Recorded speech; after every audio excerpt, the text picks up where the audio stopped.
Hello. Today is Wednesday, May 27th, 2020. I'm Jeremiah Ellis, interviewing on behalf of the African American Interpretive Center of Minnesota, recording over the phone with Don Colbert. Thank you for sharing with us. You're welcome. All right. And will you please state and spell your name for the record? Donald L. Colbert Sr. And how do D-O-N-A-L-D, middle initial L, Colbert, C-O-L-B-E-R-T, Sr. So can you tell us when and where were you born? I was born in Cincinnati, Ohio, January the 4th, 1932. And what was it like there in Ohio for you growing up? Well, we grew up in the southern town, southern part of Ohio, Cincinnati, and separated from Kentucky by the Ohio River, and you might call it a ghetto.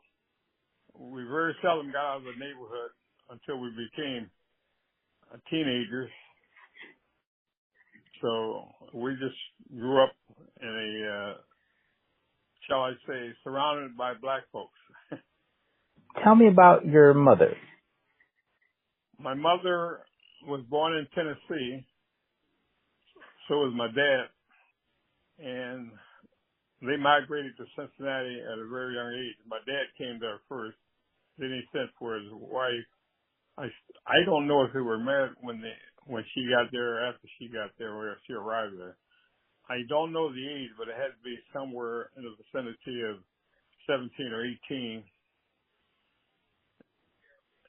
But, and as far as I know, she had no further than a sixth grade education.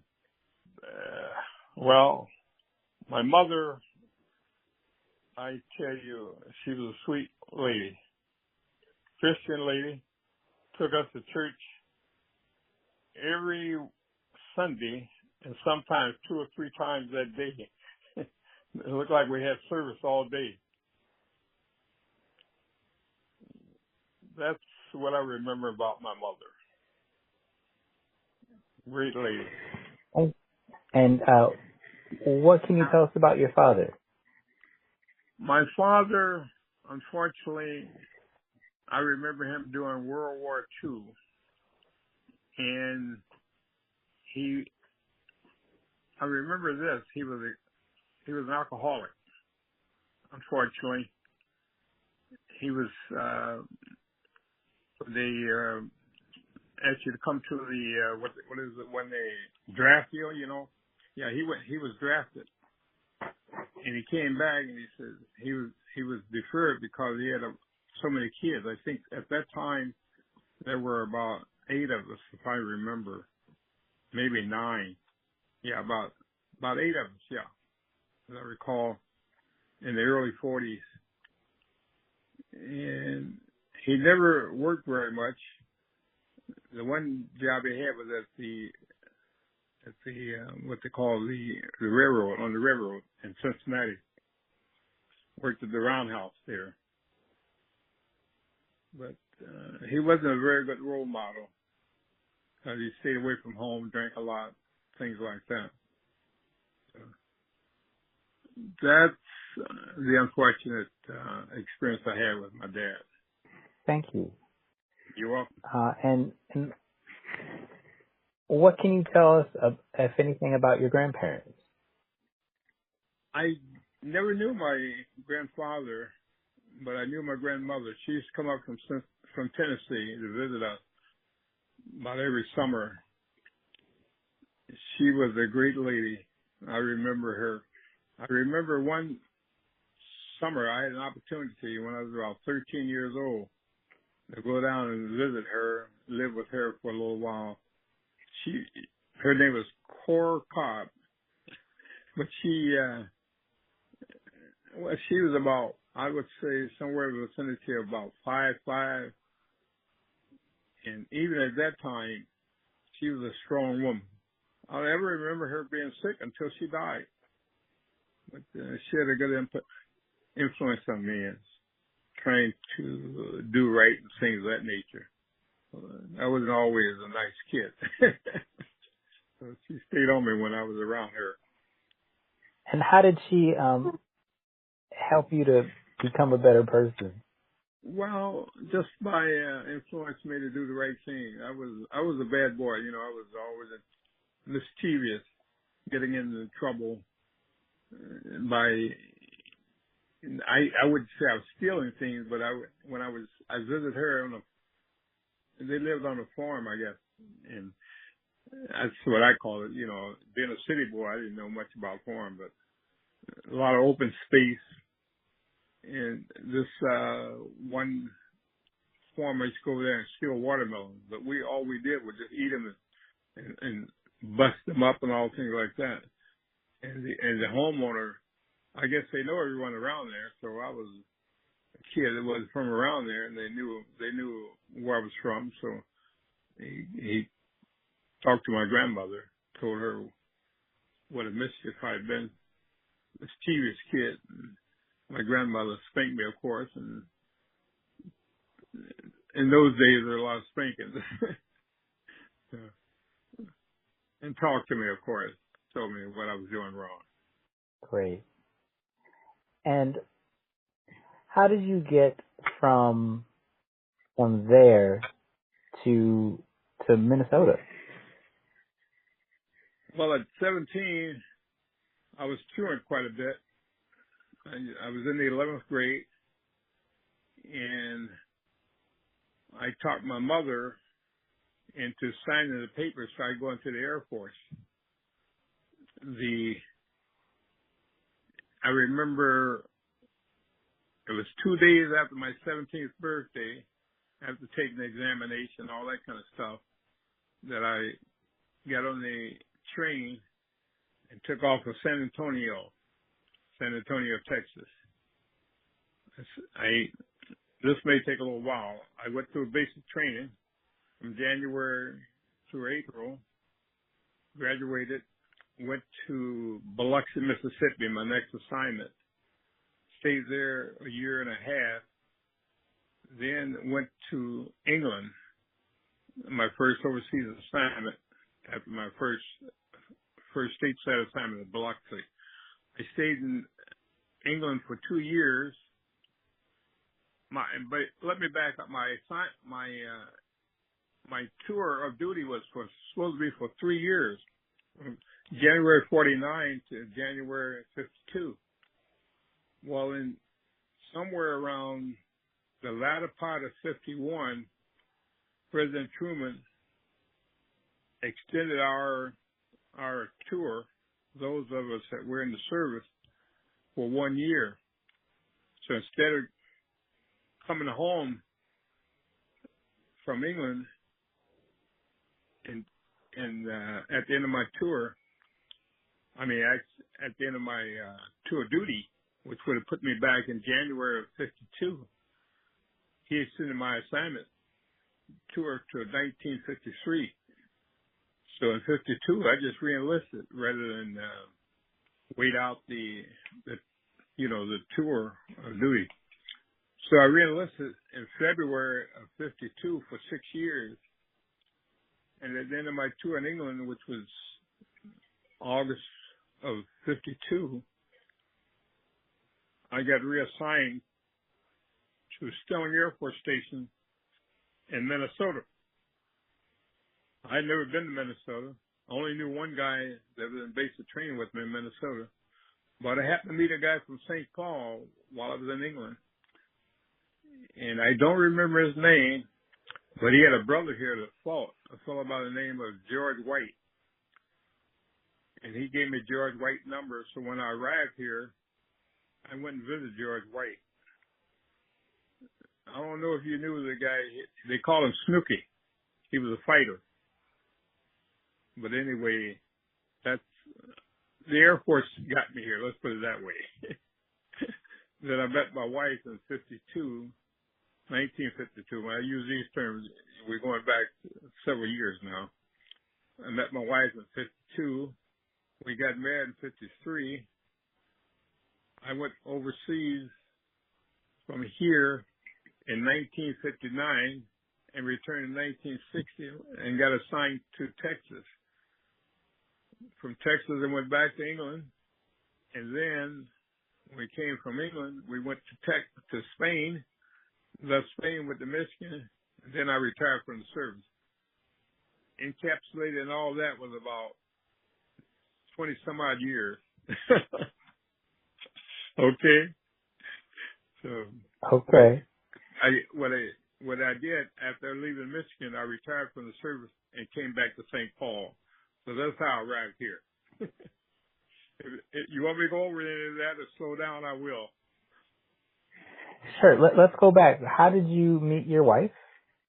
Okay, she was in the Air Force when I arrived here at Snelling Air Force Station. She was already stationed here. So I met her in the service. She was a WAF, as they call it in those days. WAF, Women Air Force. And then when you mentioned several travels, when did she go with you or when did she stay? Okay, we got married in 53 rather. And we were together here, of course, until I went over to Korea. I was away from the home for 1 year, from 1959 until 1960. And from 1960 on, we were together again. So we went down to Texas for 3 years, and then I went to England. And they traveled concurrently with me. And by then, there were two boys. That's all we ever had, just two kids, Don Jr. and Robert. So they were able to travel with us. And so when you finished your service with the Air Force, you then settled in Minnesota. What year was that? That was 1968. I came back after retirement. Well, actually, I put in for retirement. It was granted, and I had about almost 60 days of leave time. So I was able to leave my station of duty, which was in right outside of Marquette, Michigan, a place called Gwynn, Michigan, called Keosauqua Air Force Base. I was able to leave there 2 months prior to my official retirement date. So I arrived back here in November of 68. I think it was about a week before Thanksgiving, in fact. And by then, I had had an interview for a job at First Bank. They call it U.S. Bank now. So I had a job waiting for me when I got back. My wife had previously worked at the VA before we left here and went to Texas. So she went back to the VA and worked there. And we both worked there until we retired. My second retirement was, of course, her first. And when you moved to Minnesota, where did you live? We lived over on the east side of St. Paul when we came back. And prior to leaving, we spent our time on Eaglehart, Aurora, St. Anthony, although we had several places that we lived here before we left here in 60. But when we came back in 68, we had quite a friendship with a couple by the name of Mr. and Mrs. Rawls. We met them when we lived on Eaglehart. And I can tell you about him later, but anyway, they became the godparents of our kids. And so he was instrumental in helping me get a job at First Bank before I retired. And he rented an apartment for us over on the east side, over on North Hazel. And we lived there a year before we started, almost a year before we started building here at 1616 Sandhurst, when we moved to Maplewood. And we lived right next door to him. He had a lot, in fact, that he held for us while we were overseas until we came back, in hopes that we would settle here. And that's what we did. They gave us a lot of help in acquiring the property. He gave me the land before he even finished paying them off. He gave the title to the land so we could build. It'll be 51 years this coming June, next month, in fact, when we started building in June of '49. All this happened, I think, when he acquired the land. You remember the problem with the freeway coming through Rondo and all that problem? So he relocated here and acquired this land.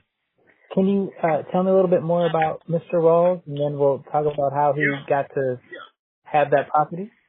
Yeah, Mr. and Mrs. Rawls, they lived at 1001 Eaglehart, and we lived at 1000, and we became friends. And later on, I found out that he was one of the gentlemen that was the ownership of Ron Court. You remember those buildings on Vic, let's see, what was it?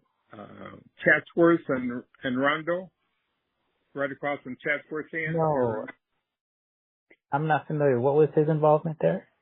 Okay, he was the ownership of the property there. There were about, I think, somewhere around eight structures, 4 on one side, 4 on the other, connected to each other, called the Ron Court. Marvin Anderson, you know Roger Anderson? Yes. Okay, his dad was one of the owners of that. And you know, Marvin Anderson was involved in the Rondo days. He and Floyd Smaller were the two guys put that together. Yeah. And we all lived there. Anderson, Roger, his family, and me and my family, we lived there. I don't know how long they lived there, but I lived there for about 2 years before I went overseas. Then I moved my family because I knew the freeway was coming through. And at that point, Mr. Rawls, because of the move of the property and acquiring the monies that he had, picked up some property out there. He was always interested in real estate, so he picked up some property out here, about 6 lots. He sold them all. He built on one and saved the one for us until we retired, got out of service, and then sold me the lot. So that's the background for that. I think I mentioned they were the godparents to our kids, right? Yeah, you did. And so, how did he come to take care of or own the property? I don't know exactly how he acquired the property, but I'm sure it had something to do with the. This was all farmland out here before. I don't know if you know Mr. Hughes. I forget Mr. Hughes' first name. He had a lot of property out here, farm property and all that kind of stuff. There were lakes out here and all that kind of stuff. And he owned a lot of the property. He sold some of his property to his sons and other folks. And I guess he had sold Mr. Ross about six lots. I don't know if the relocation project from people relocating from downtown, in the St. Paul area, Rondo area, if that had anything to do with it. I think it did, but I'm not too sure. I don't know the complete background of that. Marvin Anderson may give you that complete background because he lived out here with his dad. How did you come to decide how that you'd like the property and build on that lot? Well, he offered it to me because I'll be honest with you, he treated me like a son. He and his wife, they just took us under their wing and more or less guided us and gave us a lot of assistance. My wife often says, if it weren't for them, we don't know where we'd be, I'd probably be back in Cincinnati. She'd probably be back in Chicago or something to that effect, or we'd be together, of course, but one or the other. And she says she's happy we settled in St. Paul with the assistance of Mr. and Mrs. Rawls. And so, in St. Paul, they lived across the street from you. Right. And what happened when you built the property in Maplewood? Where were they? They had already built out here, and when we relocated to Texas, they came down to visit us, so we became a family, so to speak. like I say, I emphasize it. They were the godparents of our kids, so we were closer than our parents, because they helped guide us while we were struggling to make this marriage work.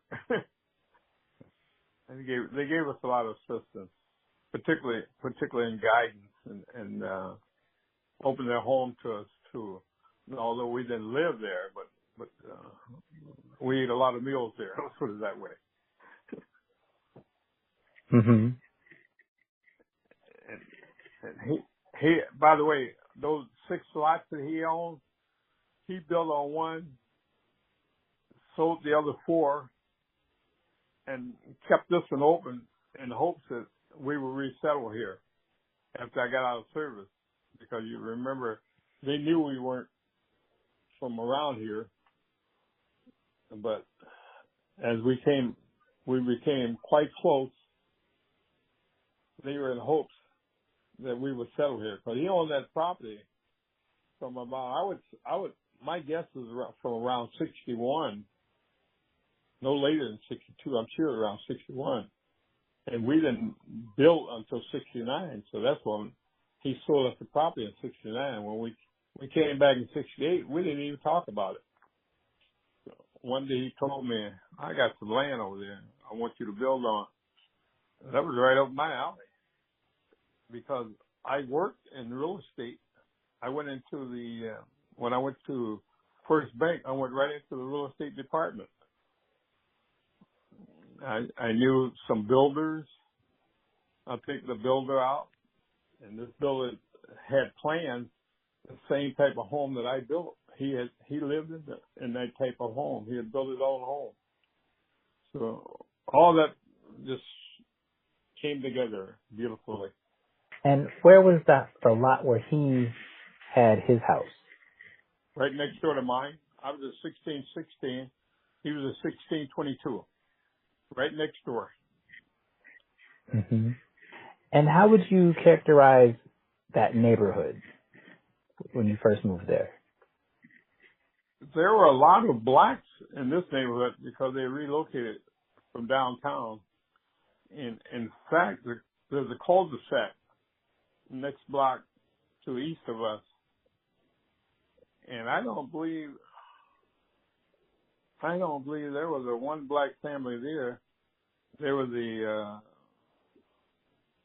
integrated couple, Mrs. Pagese. Her name was Armstrong. Let's see. Trying to think. I think her husband was Caucasian, I believe. I'm trying to remember. I believe it was, yeah. He was, I think he was paraplegic, if I'm mistaken. I could be wrong, but I think so. We can research that. I think that he was, I believe. We can research that later, though, just to verify that. Okay. But other than that, I think all the homes were owned by blacks in the cul-de-sac. To give you an idea, we used to go to the Park and Recreation Department every 4th of July and have it cordoned off with you know, how they put the do not drive in here or something like that. Put up signs and the structure to keep cordoned off so people wouldn't come in. And then they bring tables out there on the 4th of July, and we all bring our good food and have a smorgasbord, what we called it in those days, a big old picnic, 4th of July picnic. And later on, we have to go to the parks and stop cordoning it off. That's one thing I remember about this neighborhood. And as some of us passed off, and then we had Caucasian moving in. Now it's completely integrated around there. And we have Hmongs here now also. And so these 6 lots from Mr. Rawls kind of did that form like the base of the African American community in the neighborhood? As far as I was concerned, it was because it stretched up several blocks. There was I don't remember all the names. That's why I wanted to have you speak to my son, because he ran around with his kids. But there was a guy that worked at, this, by the way, you stretch out quite a bit. We went over to Jarvis, I tell you who else was out here at that time. He was across Highway 36, Dr. Abrams. You remember Dr. Abrams? You remember that name? I'm not familiar. Okay. Well, anyway, he was out here. There was a guy by the name of Clarence Harris. You remember that name? Okay. No, who is he? Clarence Harris. He had a son. He had a son that worked that was in the NFL. He still lives out here. He lost his wife about a year ago. In fact, I believe he ran for governor at one time, Clarence Harris. I don't know if he got through the primary. When I say ran for governor, that was the position he was trying for. But, so I'm going all over the place. You just keep asking the questions. I'll come up with Oh, no, that's fine. You're doing great. Just keep talking. Keep sharing, please. Yeah. So it sounds like there were quite a few African-American families in that part of Maplewood. How did you interact with them? Okay, that's a good question.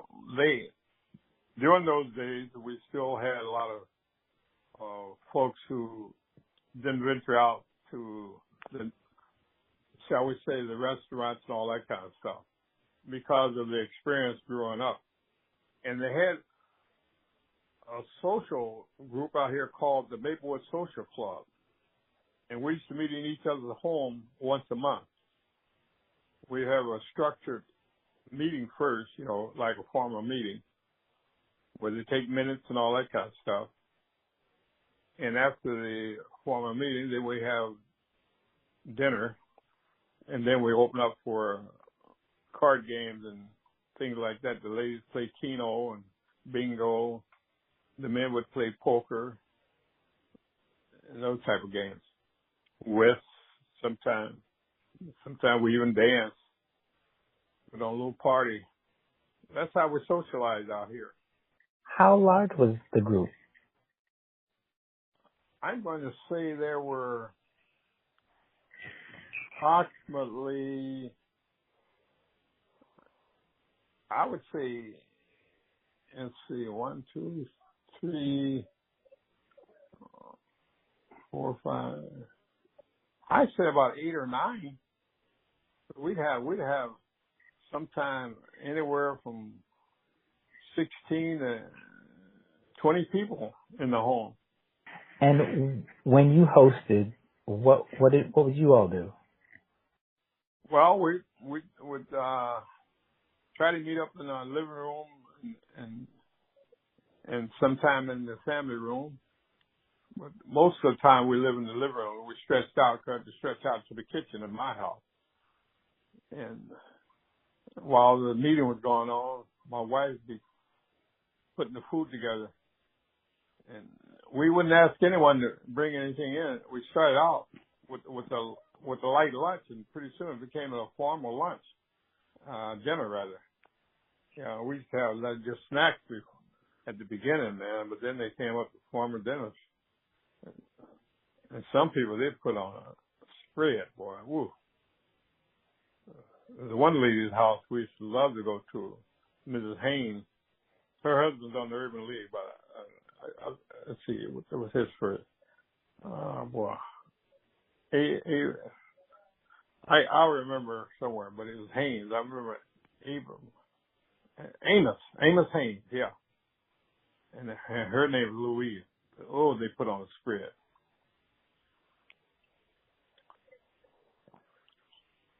And that's what happened in those days.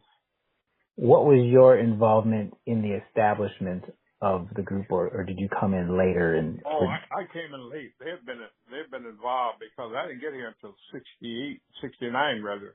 So they had been involved for years before I came in. And what can you tell me about how they got started? I don't know. That I don't have the background how they got started. I suppose it's because of the cul-de-sac I told you about was the next the block east of us. It was they were all I would say that was completely black except for that integrated couple, and so we started. They were already involved. Let's put it that way. So I don't know how I started. I'm only assuming that they came together from that group. Because Amos and Amos is the only one that I knew that wasn't on that side of the street, and myself. We were the only ones that were members that weren't on that side of the block. Now they had some on County Road B. I'm speaking of Sandhurst when I said cul-de-sac, but they had a couple of about two or three families at County Road B to Germain. That's right. They had Cleveland Ray and John Stanley and Mr. and Mrs. Anderson, Koopy Anderson. I forget Roger Anderson's dad's name, but Mr. Anderson. They lived on County Road B. So those three families, and west of there were the Haynes and the Colberts. So that's five families right there. And all those in the cul-de-sac, which were about, I think there were about, it must have been around 7 homes down in there. And then on Hazelwood, there were a couple other families. And you asked me the number, I can almost make, let's see, about 7 homes in the cul-de-sac, 3 on County Road B, that's 10, 2 on, let's see, 2 more, that's about 12. There were about at least 14. And then there was another family that lived further down on on Hazelwood, rather. Yeah, that was about 15 of us. I know, and that I mentioned 16, 18 before, didn't I? I think there were about at least 15 that I can count, and it may have been more. But getting back to how they started, I don't know. They were involved when I got here, and I didn't join until 69 at the earliest. I'd been 1970 before I joined, because we didn't move in here until the home wasn't finished until October of 69. So it may have been 70 before we joined the group. How was that group helpful to you in that neighborhood? Well, it was quite helpful because we had an opportunity to socialize once a month. In fact, I look forward to it. I miss it today. And we have been organized. In fact, we disorganized, disbanded, whatever you want to call it, several years ago, many years ago. Let's see. Because I've been retired for 33 years, and I don't remember meeting in the last 33 years. We probably did, but I just can't remember. I'm sure we did. In other words, I don't know when we disbanded, but I remember joining actually in 1970, or the latter part of 69. I remember Halloween and then Thanksgiving. And I don't think we were involved in the latter part of 79. So I think it was early 70 when we joined. But again, I enjoyed it. I look forward to it. We did socialize. Sure, go ahead. I'm sorry. Okay, what parts in particular did you enjoy? Well, put it this way, I like the food, plus I like playing cards. I love playing poker, so I look forward to that. I didn't do much of it because there wasn't a casino out here then. Remember, they got casinos now, and you go out and engage, participate, whatever you want to do. But before then, my wife and I go to Vegas to be involved with gambling, which we like to do. So that's what I look forward to. And there wasn't any high poke stake or anything like that. Just nickel and dime and quarters, $half, dollars like that. We never got over $1. In fact, most times it was quarters and $half. And so it sounds like these were mostly couples. That's where. Oh, yeah. How did children interact with that? How did we? How were your children involved, if at all? Well, if I understand the question, how did the couples interact? Is that the question? It sounds like they were all couples, the members, and you had kids. How often were the kids involved, and in what ways did they engage with the group? They were only engaged when we had picnics, because when we got together, we leave the kids at home. We had no problem. See, at the time I moved out here, my youngest son was 13, and the other couples, either their kids were gone or out of the home. You know, they were empty nesters, most of them. So, or they send them off to one of their relatives or something. So the kids were never involved in these meetings. The only time they would be involved is when we had a picnic once a year. When was the picnic? That was only once a year, the 4th of July. And we invite other couples in too, by the way. But most of the people that were here, they either relocated from downtown or they were from out of town. Yeah, I see what you're asking now. The kids, how were they involved? The kids, like I said, most of them were empty nesters, and if there were any children, like if it were it came our turn to hold it, they'd be in their rooms or something. They'd never be involved. And other people, they may send their kids off to be with another relative. I see. What was it like for your kids to grow up in the Maplewood school system? You know, that I saw that question in there, and that's why I spoke to my kid about this, because we never had any problems, particularly in the racism area, until I spoke to him the other day that he related some of them to me when he was a youngster. And I wasn't even aware of it because, particularly my kids, they grew up in an integrated neighborhood as long as I was in the service. I involved them in all the activities on the base whenever I could to have them in an integrated society. And particularly when we were in Texas, we used to go to an Army base to play bingo as a family every Sunday. And in the summertime, when school was out, I had them in the daycare on the base where it was integrated, rather than to stay in the neighborhood where we live in Texas. So their involvement was, you might say,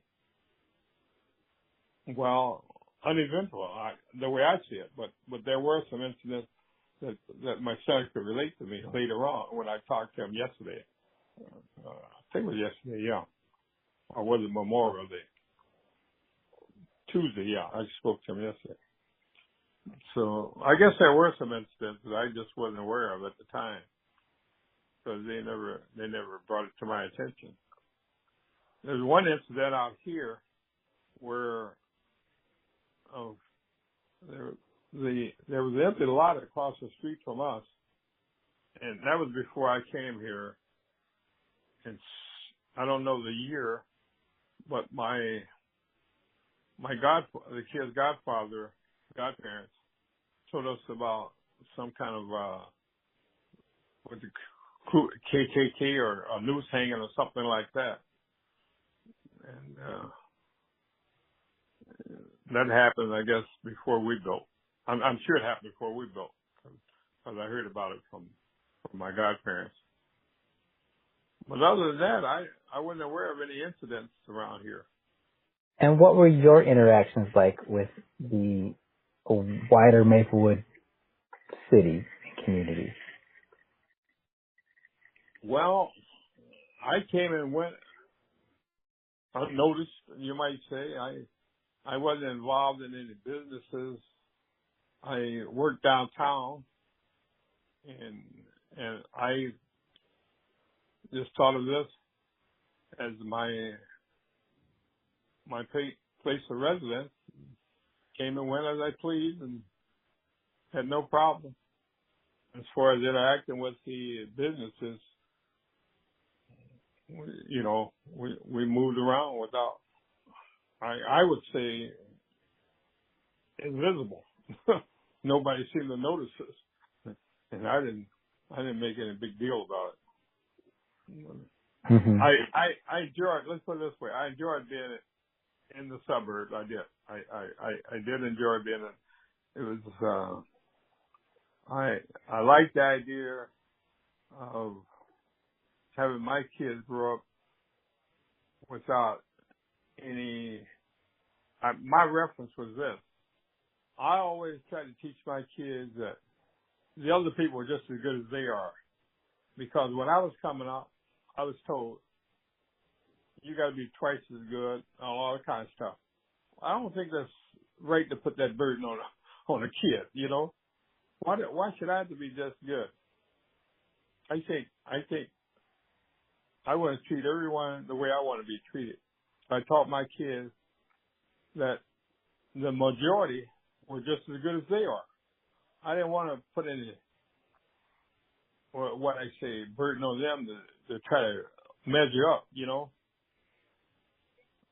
In other words, Mm-hmm. it's reverse psychology, I know, but that's the way I tried to raise them, and I think I've done a good job. They didn't have any hang-ups like I did when I was coming along, you know. You said you like living in the suburbs. Yes, What do you like about? I don't like. Well, let's put it this way. I like being spread out. See, I came up in apartment life where there were 3, 4 families all jammed in. Particularly in the bedrooms, you only had one bedroom, one kitchen. That was it, you know. And you got to go up 2 stairs and all that kind of stuff. And then there was 3 floors. And we were all jammed in there together. So, city life is okay if it's spread out somewhat. You know, you got individual homes, but we're all apartment life where I grew up. So that's why I like the idea of living in a suburb.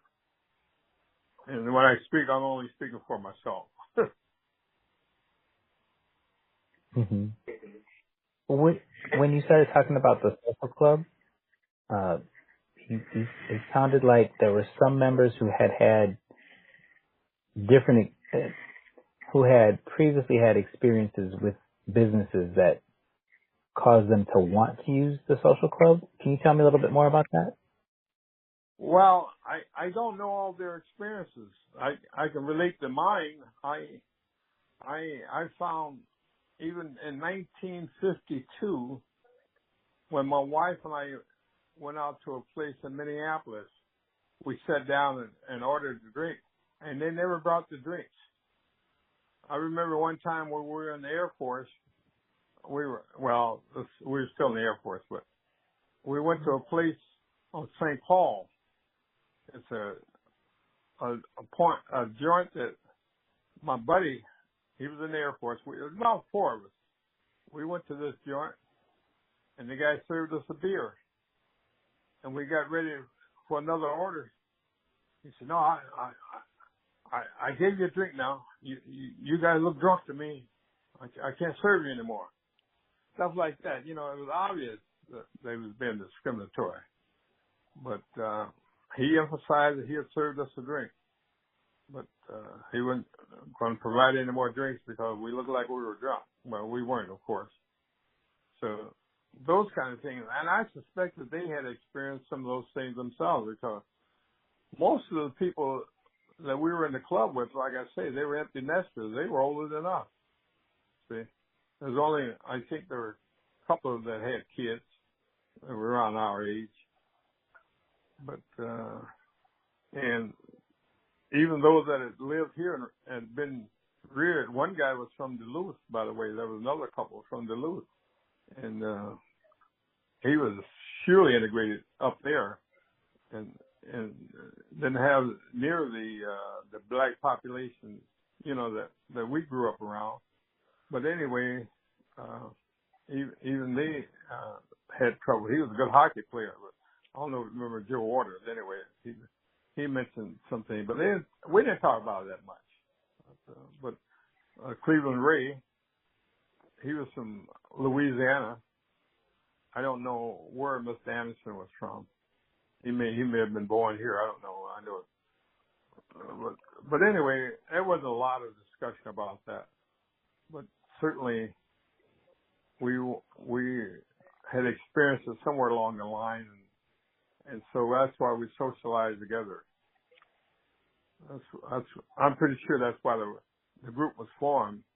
Although I said we didn't talk about it that much. I guess I'm happy to say I didn't have too many incidents. I guess the next question is, how have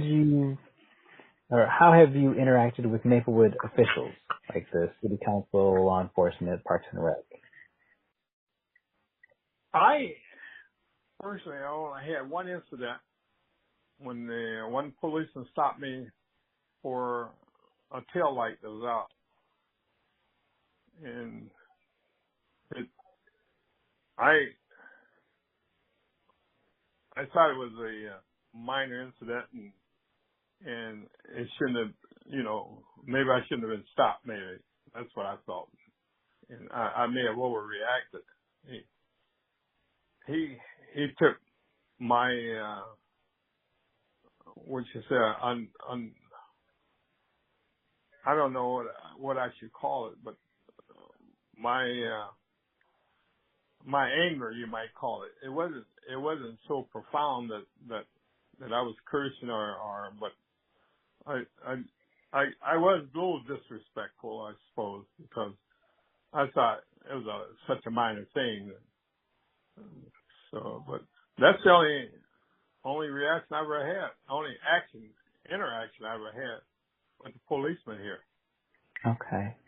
And what about in terms of like elected officials and elections and local politics? There used to be a dance every once in a while that we meet the mayor. It was at Aldrich Arena. They don't have those anymore. And we socialize there. We go there to the dance occasionally.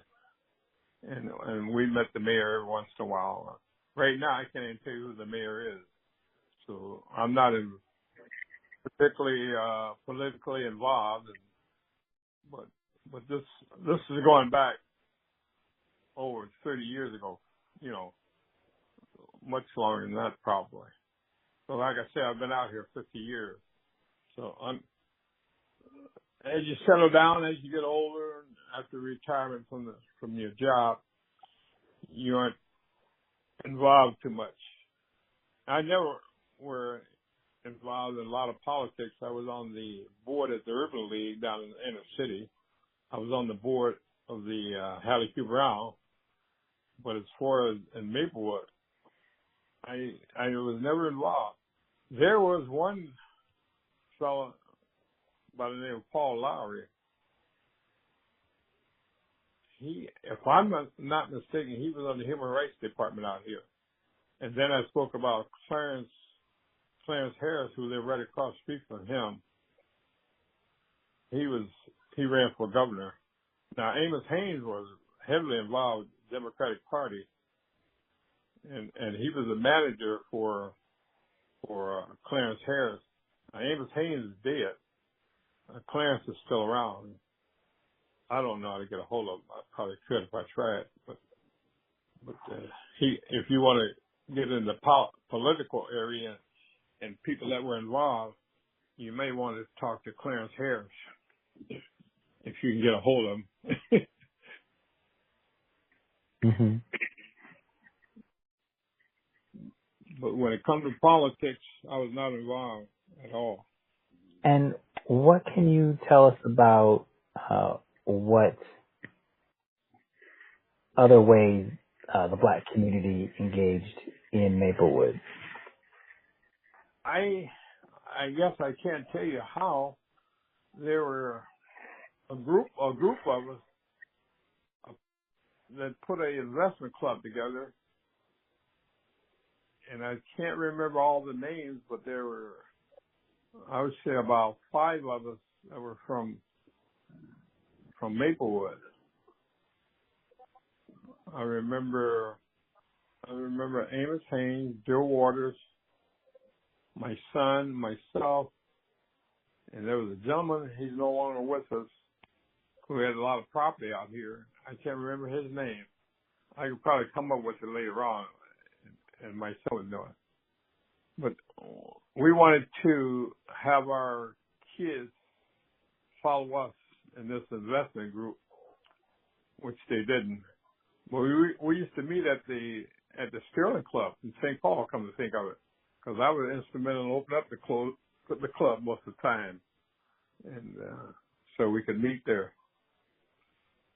But most of us were from Maplewood, so that's from a business standpoint or investment standpoint, we opened up what we call I'm trying to think of the Ebony Investment Group. Yeah, that's what we call it. That might. And what kind of things did the Ebony Investment Group? Yeah, I think that if they moved on, they are no longer Maplewood people involved. We included some people downtown. A fellow by the name of Dr. Pearl Barner, and there was a Dr. Black. She's a dentist. If they meet, I can always find out if you want me to later on. But like I said, there's no one from Maplewood that's involved in the group anymore. And what kind of investments would the Ebony Investment Group invest in? It was a investment. They invest in everything from if you had McDonald's or what's the any 3M, any of, we invest in all those groups. It's like a what do you call it when you pool your money? Trying to think the terminology. If you're going, let's say you're going to stocks and bonds and you cover yourself like 1/3 of each. What do you call that? Let's say. Anyway, we invest in everything.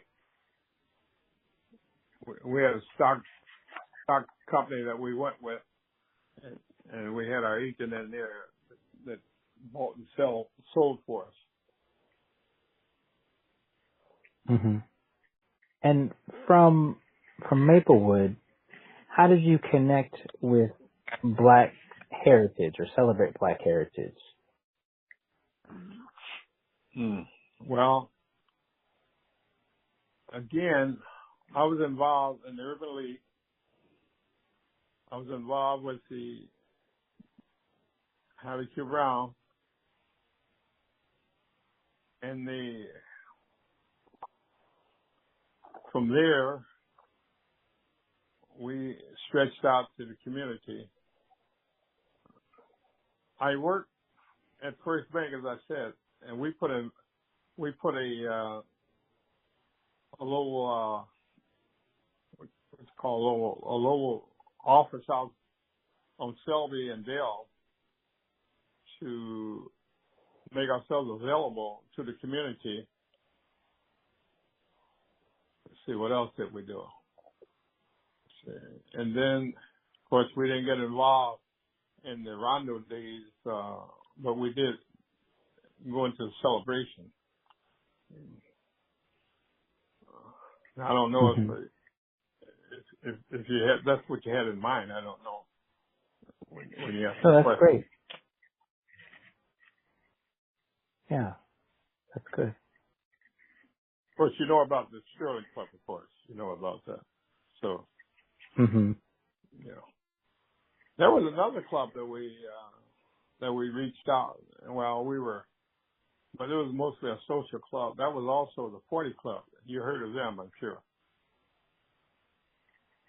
Tell us about your engagement with the 40 Club. Well, there was a fellow here by the name of the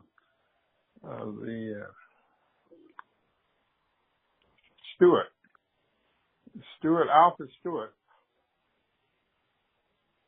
He was in there. I'll tell you some other people that were in there. Jim Griffin, you remember the police chief? Trying to think of it. See, and also the Judge Maxwell. You remember him, don't you? I've heard the name. Okay, Judge Maxwell, and they all belonged to the 40 Club. I had no idea that they would accept me. But anyway, Al Stewart and Jim Griffin asked me if I wanted to join. They were already members of the Sterling Club, and so I said, yeah. I said, I'd entertain. And they told me that the way the club came about, and they just celebrated their 100th year not too long ago. But cause back in, you did something on Cap Wigginton, right? Yeah, okay. He was one of the ones that put that went into the 40 Club, one of the original members, if I'm not mistaken. And you and I talked about that, I believe. But anyway, his group, he and some other people decided they would have 20 couples from Minneapolis, 20 couples from St. Paul, and form the 40 Club. And you probably know more about it than I do. But that's how they got 40. But anyway, I always liked the idea of socializing in that type of atmosphere. I like the idea of them putting on affairs for the year, and particularly the annual Christmas party. I love that. I enjoyed that club. I still belong to it. I'm an honorary member now. After you turn 65, been in there for 10 years, you go on the honorary list. So my wife and I are on the honorary list. And why didn't you think they would? Go ahead. You said you didn't think that they would accept you as a member. Why is that? Well, most of the people there were professionals. I'm just a small enlisted man, insignificant individual coming out of the service as an enlisted man. So it didn't have any pedigree, so to speak. So I was grateful that they accepted me. Let's put it that way. Can you tell us a little bit more about Maplewood? Are there any notable historical events that we should be knowing a little bit more about?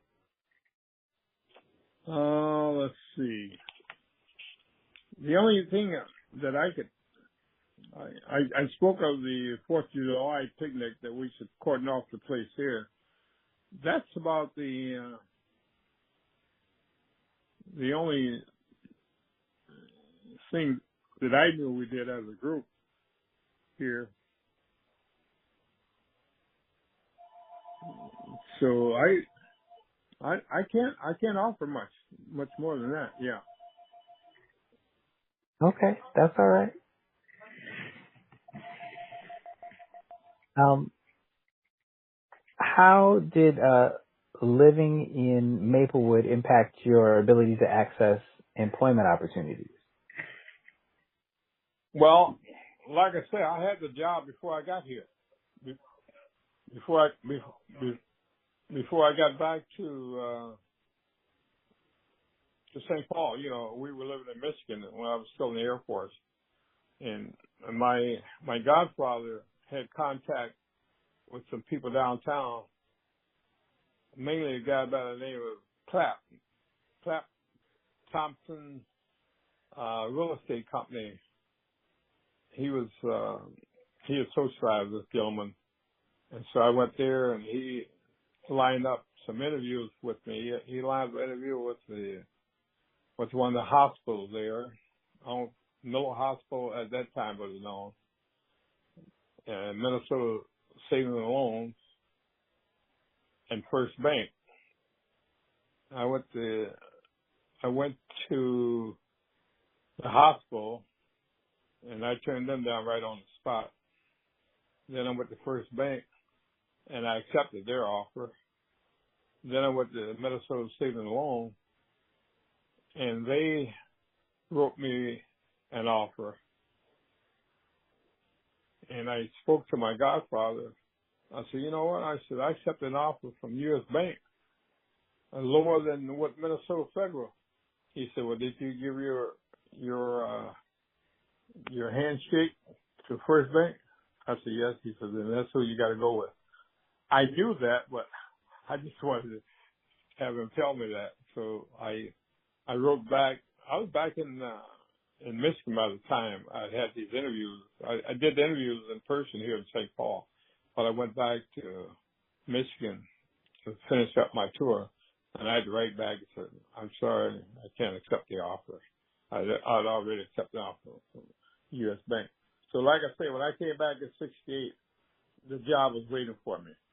And that's the only job I've ever had, except to do part-time work as dealing cards. So I've never had any employment problem. I have no experience with other than that of trying to find a job. I hope that answers your question. I just haven't had any problems. Yes. What was the other job that you had? Dealing cards as a part-time job. Oh, Dealing cards. dealing cards. Yeah, that was only about on the weekends and maybe once or twice a week. I used to deal Texas Hold'em. My wife used to deal blackjack. And you mentioned you've lived in Maplewood for 51 years? Is that correct? 51 years this October. And when we moved in. Yeah.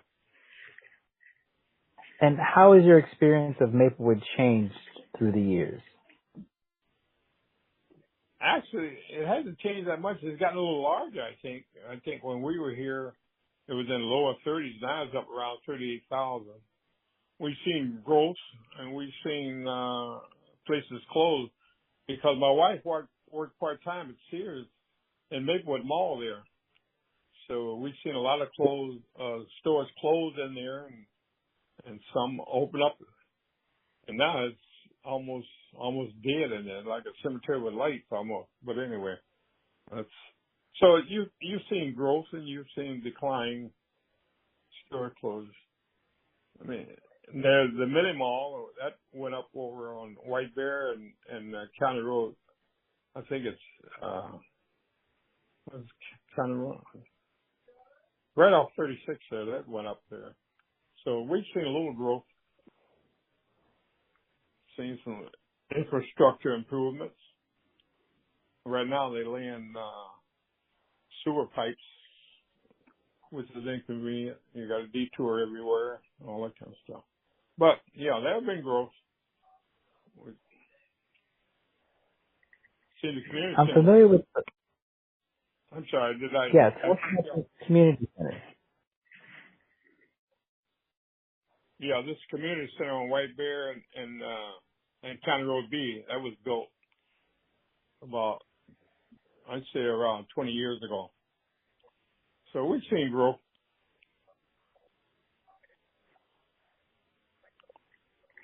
And what has been your interaction with the community center or the mini mall or the mall?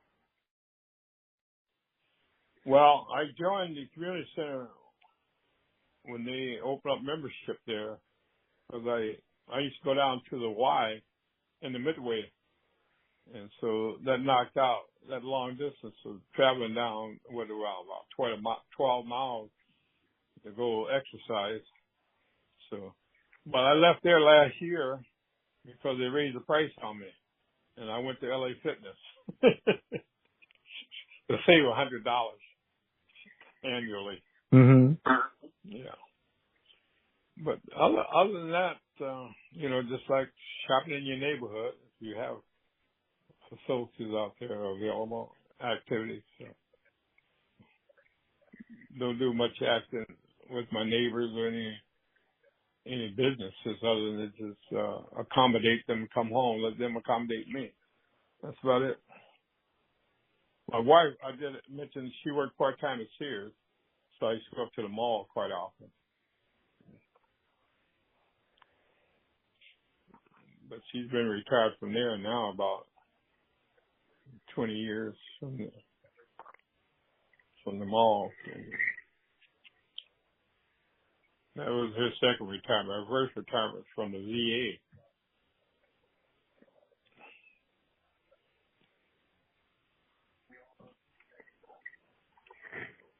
And how long was she at the VA?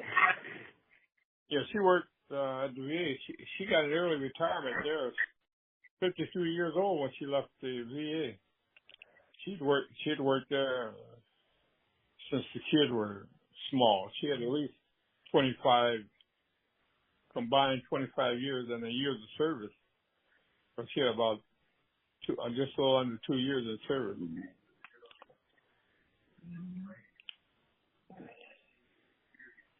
Hmm. It sounds like in your earlier years in Maplewood, you had quite a few connections or spent some time in St. Paul and, like, as you said, downtown. And then in some of the more recent years, you've had some more interactions in the Maplewood area. Is that correct? I would say when you say interaction, I don't go downtown as much as I used to. I still belong to, we have a retirement group called the Halleck Brown Retirement Group. I still interact with them. We meet twice a month on the first and second Thursdays of each month. So that's when I socialize and interact with activities, that's one place I go. As far as Maplewood, the only place to go is LA Fitness. I used to go to the community center, and I do most of my shopping here in Maplewood. So if that's the type of interaction you talk about, yes.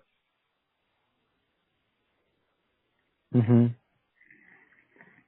And how do you find the experience of shopping in Maplewood? Let's put it this way. It's just like I said, I'm invisible. I come and go without any incidents. So Mm-hmm. nothing. No problem. Great. I forgot to ask you about your house. Tell me about your home, how it was designed, and what the layout's like. Okay, it's a split entry. It's a inexpensive type of a building structure, I think. And like I said, the guy that built the home, he took me to his home. He said, I got one just like it. The plans that I showed him that I want, he said, oh yeah, I'm familiar with that plan. I built my own home from this same type of plan. I wish it were a little larger, but now that the kids are gone, it's large enough. Only, and I chose this type of structure because I never grew up like I told you, I grew up in an inner city in Cincinnati, and we were cramped in one bedroom, and we were cramped all in the same bed almost, with 10 kids. There weren't 10 of us all at the same time, but most of the time, a couple had left the house. There were 8 of us there, and 2 beds and 8 kids. We all crammed in there. So when I built the home, I wanted to make sure each kid had a bedroom, which is something I never had. So that was foremost in my mind. So I bought a home with 4 bedrooms. So there's only 4 of us. And we had one guest room, and the kids had their room, and we had our bedroom. So that was the main thing on my mind. And I had the bottom area, what you call finished off without doing it piecemeal. So that's about it. Thank you. I guess my last couple questions are about how you and Maplewood have interacted, I suppose, a little bit more. How do you think you've improved Maplewood by you living there? Well, I guess I've tried to be a good neighbor, and I found all my neighbors. I never had a flare up or any kind of missed words or anything. We've all gotten along real well, and I've enjoyed Maplewood. My wife and I both like the area we're in. So I just enjoy the area. Yeah. Great. And how has your life been improved by living in Maplewood? Oh boy, I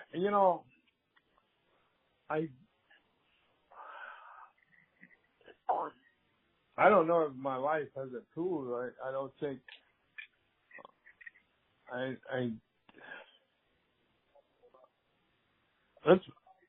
guess my overall emphasis should be that I tried to be a good neighbor, and I found my neighbors to be very good to me. And I don't know all their names. I'm not that outgoing that I go over and say, hey, come up to the neighborhood, and all that kind of stuff. But only because probably I knew my godparents when I got here, and I knew the neighbor on the other side of me. So that's the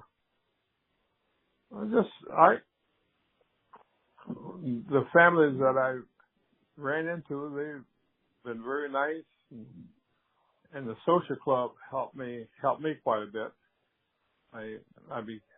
Otherwise I never would have I think interacted with them, because we were spread out. And once they cordoned off the 4th of July picnic, we could interact. So, but maybe just by being a good neighbor has helped me. And I tell you what has helped me. It's my wife having her ailment, which is the Alzheimer's. And I've joined a group called the Caregivers. It's through a family center over in Minneapolis, rather. I go over there. And they've taught me to be patient. So maybe it hasn't been the Maplewood that's helped me out. Maybe it's the Caregivers group that's helped me out. That's lately. It's taught me to be patient. And that's made a better person out of me.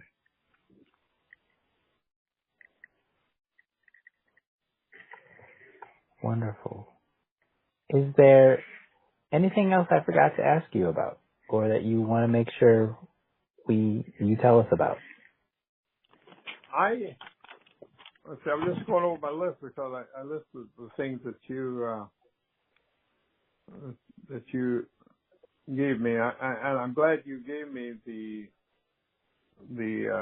sent me that list so I could kind of help prepare for this telephone conversation we're having.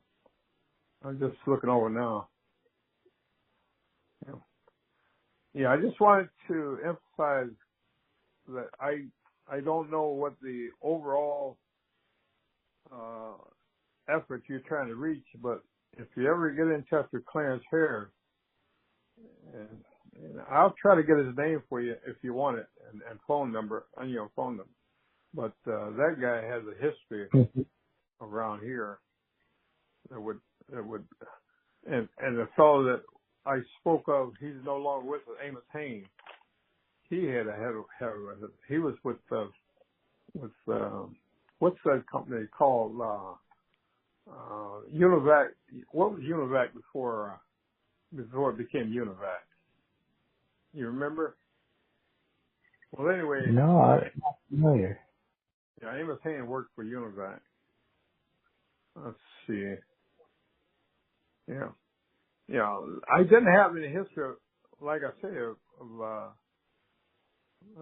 trying to look for employment because my godfather helped me get employed before I retired. I wanted to make sure I had a job before I left the service. Let's see. Okay, that's about it. I can't think of anything. I emphasized to you when we were talking before that my wife loved this area, and I love the area. Maybe it's because it's quiet. I don't hear any gunfights gun shooting, and there's not a lot of cars running up and down the street. So, and you asked me about what I like about the neighborhood. Maybe that's what I like about the neighborhood. With my background of living in the ghetto and hearing guns go off on the 4th of July and with those other, what are the year end, what they call it, New Year's Eve and all that kind of stuff. I don't hear that out here. Mm-hmm. So maybe that's what I'm grateful for, that I'm not in that atmosphere. Mm-hmm. Definitely. Well, Mr. Colbert, thank you so very much for your time to record your story with us. You're very welcome. It's always nice hearing from Jeremiah. I appreciate dealing with you, and you're a very nice young man. I appreciate it. Thank you very much. Thank you.